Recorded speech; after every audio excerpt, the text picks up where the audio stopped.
So, let's talk about the big God, God. A lot of my life, I've been rejecting the concepts of faith, beliefs, and so forth, because I thought that they were needless. When in reality, faith can save you. Beliefs can save you.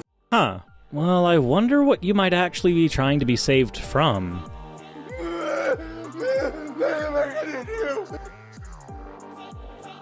Well, that's terrifying. Okay, let's get into this.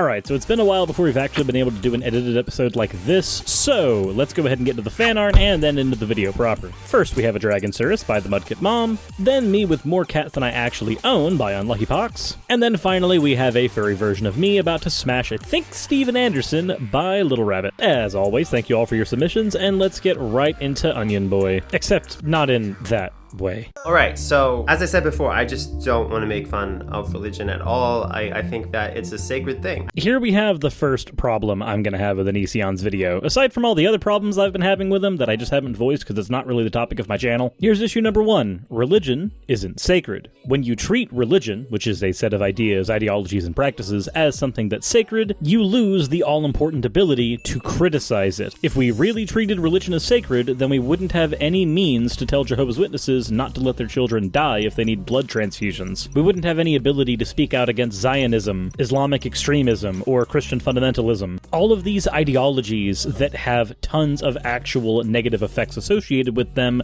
would be beyond the scope of criticism. But let's continue. As people know in general, like, you commit sins, you do horrible things, and a lot of people don't know how to deal with that. Here we have another issue. There's a difference between committing sins and committing horrible acts. Horrible acts are things that society has justified as horrible, whereas a sin is something that a god must justify as horrible or offensive to them. So, by my worldview, there's no such thing as a sin, because a sin would require a god to be there to be offended. They got this sense of guilt, you know, and some people say you should have your guilt, you should own your guilt, you know, but really the only person you need to really confess your sins to is whoever you have faith in.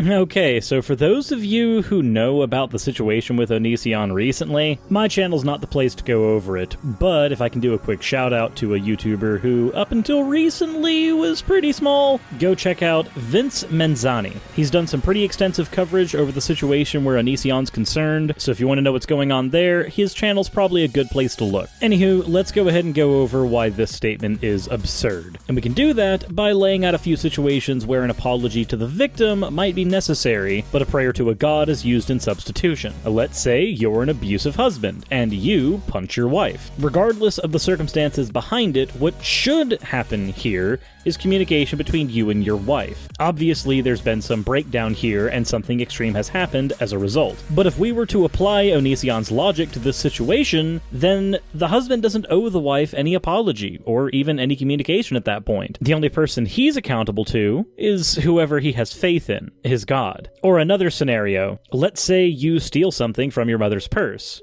That's not okay, but then you ask your god for forgiveness. By Onision's logic, that's as far as this needs to go. You shouldn't have to apologize to your mother at all. Now, I'm not going to say that he's taking this turn because he's himself done several unscrupulous actions, and instead of apologizing to his victims, he would rather just apologize to a god, but I am saying that maybe the timing is a little awkward on this. And I know Christians are behind me right now. You got everybody who's supporting, you know, this idea of forgiveness and this idea of faith and this idea of living your life to believe what you want. So what do you guys think of that? What do you think of the fact that I have billions of people who are cheering Onision right now? They're saying, Onision, you are great.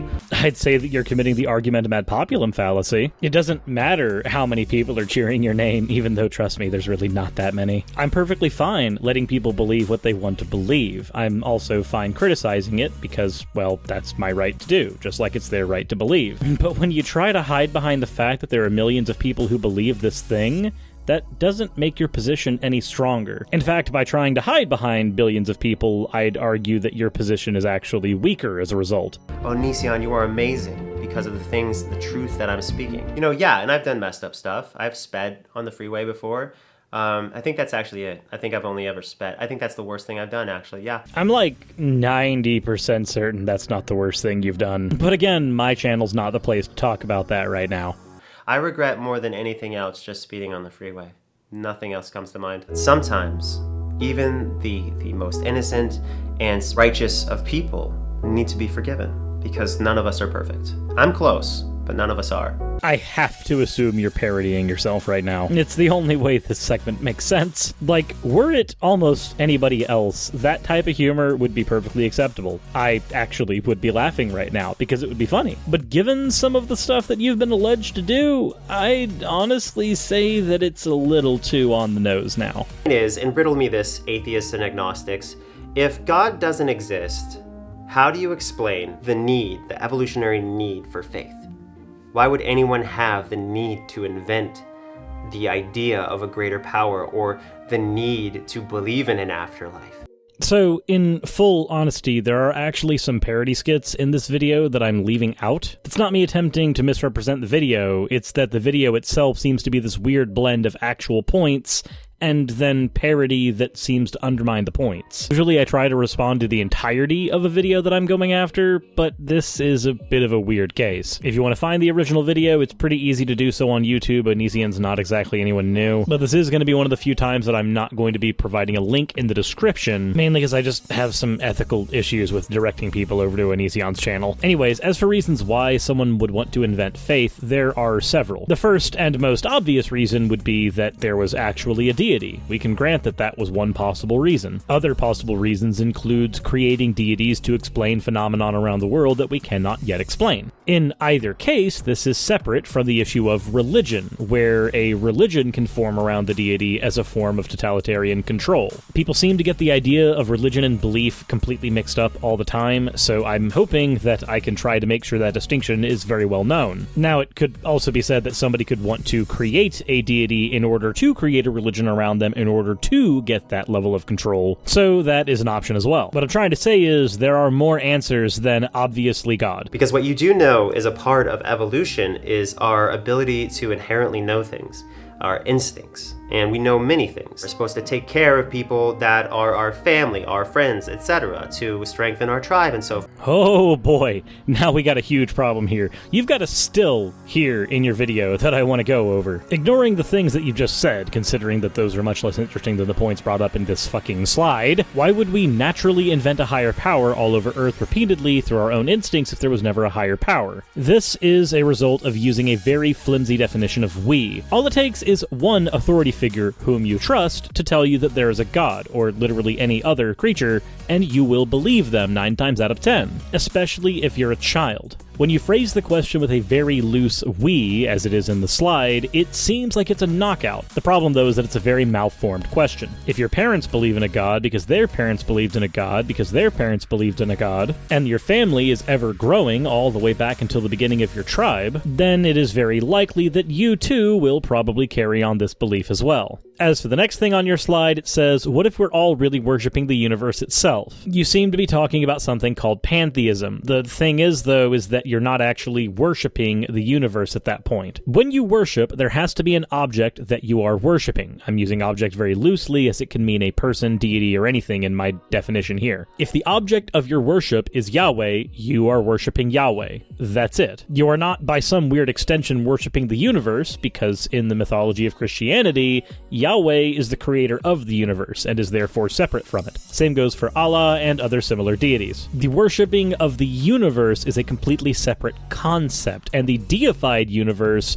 is something like Spinoza's God or pantheism. As for the next thing on your slide, what if the universe is God? Wouldn't you be ridiculous for not also admitting who the undeniable creator of all of us is? Well, I'm sure you'd have some very interesting conversations with solipsists, since the idea that the universe even exists is something questionable within that epistemology. But if you're wanting to define the universe as God, then you're using a different definition than a Christian is. You're using a different definition than a Muslim is. And then attempting to use your definition of God to say that atheists who are not using your definition of God are silly. If your definition of God is an anthropomorphized, deified intelligence, the universe doesn't exactly fit that description, and so I would accuse you of equivocating if you were to tell your interlocutor that they were being stupid. Your final point in the slide is saying that you basically have to be a fool to not believe in the possibility of this being true, as it is literally impossible to prove wrong at this time. And while it is true that it's impossible to prove or disprove God, what you're arguing for then is agnosticism, because your position would logically have to include both the proposition and the negation of the proposition. Since you're saying the negation of the proposition is silly because the proposition is not disprovable, but the proposition is also not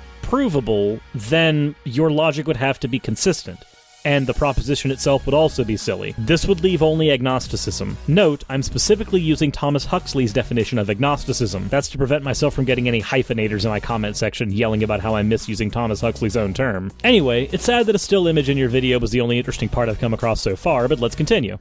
So God undeniably makes us, evolutionary-wise, stronger. And atheism, agnosticism, that doesn't really necessarily make anyone stronger, because religion isn't an enemy of science inherently. You can study the beautiful things that God created without turning it into something that invalidates God. Hey, look, a thing I agree with, but have a caveat. You're right that science doesn't invalidate God, because science does not talk about God. One of the ways to go about this is that when somebody says that science invalidates God, or the other way around, you're committing category errors. If you're willing to accept that God is in the category of supernatural, and science deals with the category of the natural. However, where our disagreement lies is when people try to use God to invalidate science. This is something that creationism does, where applying God to any calculation through the lens of creationism completely invalidates the scientific method because God as a proposition is unfalsifiable and therefore should not be in the category of science. Because any hypothesis or proposition that you make within the scientific method must be falsifiable. There's gotta be a null proposition. There has to be some instance in which it would be wrong. And then we determine whether or not the hypothesis is true if the thing that would invalidate it never can happen. This is why God is unfalsifiable. There's no way to prove it, but there's no way to disprove it. It's also why God can't apply to science and science can't apply to God. These two categories are incongruent. But someone should really tell Kent Hovind and Ken Ham that because they seem to have not gotten the memo.